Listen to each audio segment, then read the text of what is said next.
محمد وآله وصحبه وسلم marka hore ilaahay baynu mahadnaqaynaa subxaanahu wa ta'ala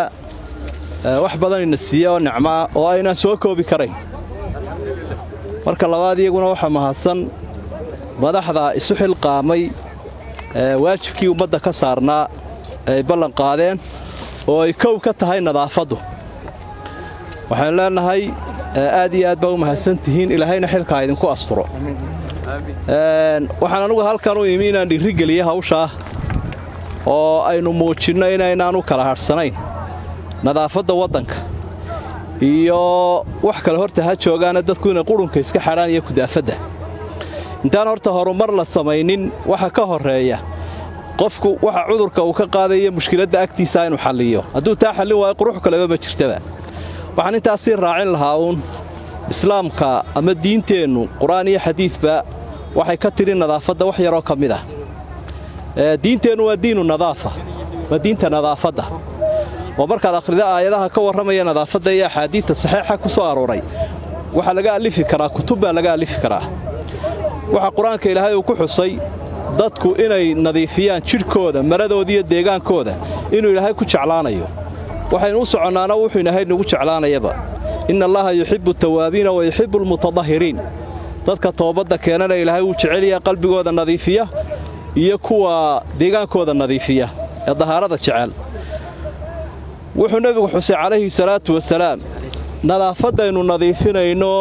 deegaankeenna iyo jidhkeenna iyo dharkeenna iyo guryaheenna inay iimaanka ka mid tahay addahuuru shadrul iimaan dahaaradu waa iimaanka barhkii buu nebigu calayhi salaatu wasalaam waxaa kaluu xusay inuu ilaahay qofka ugu mahadnaqayo oo waxaynu halkan u nimi maanta uguna dembi dhaafayo inuu nadaafadda ka qayb qaato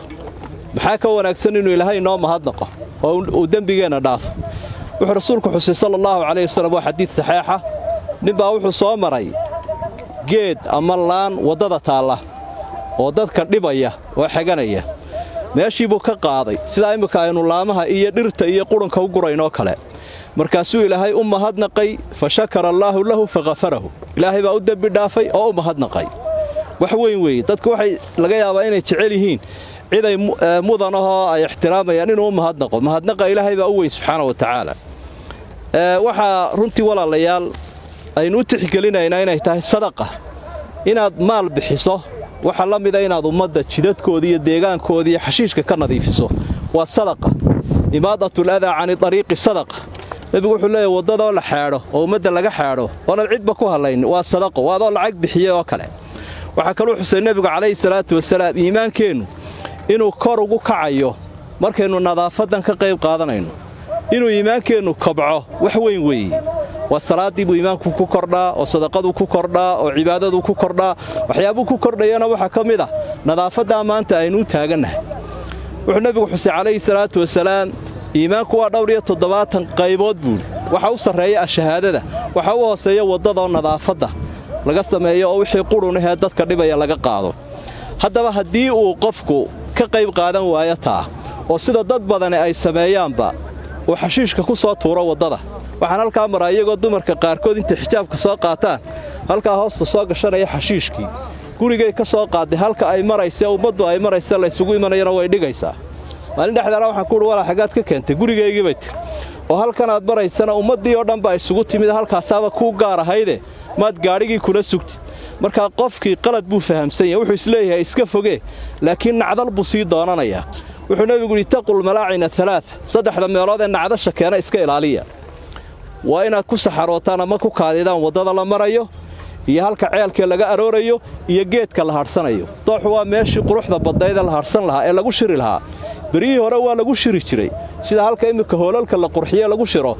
ciiddaa niista ahee daadku maydhay baa lagu shiri jiray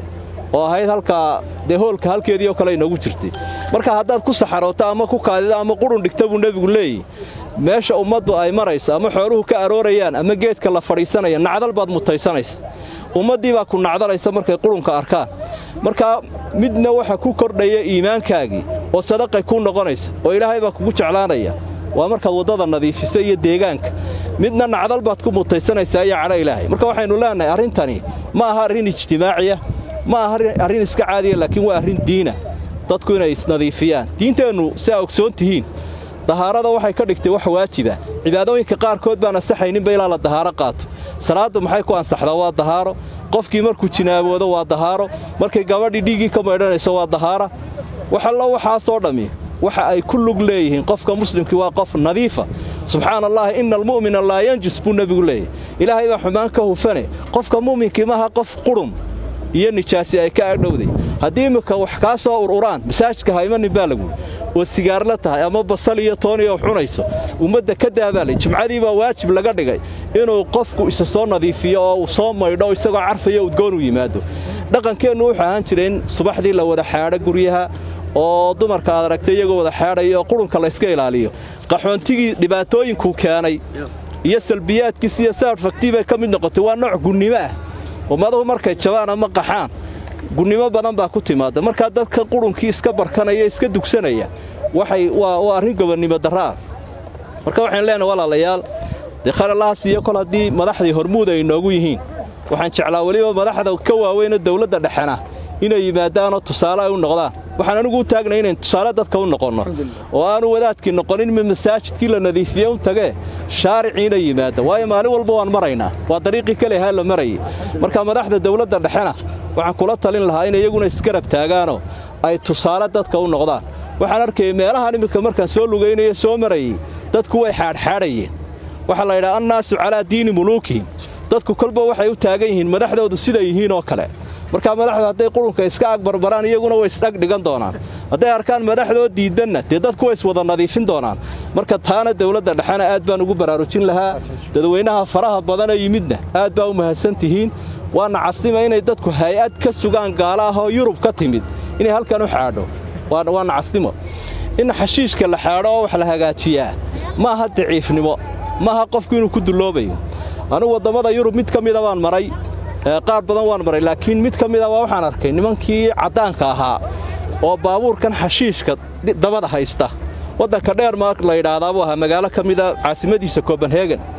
markaa waxaan idha oo dadka madmadow miyaanay u diranin xashiishka kuwii dhaladka ahaa ee caddaanka ahaabaa baabuurkii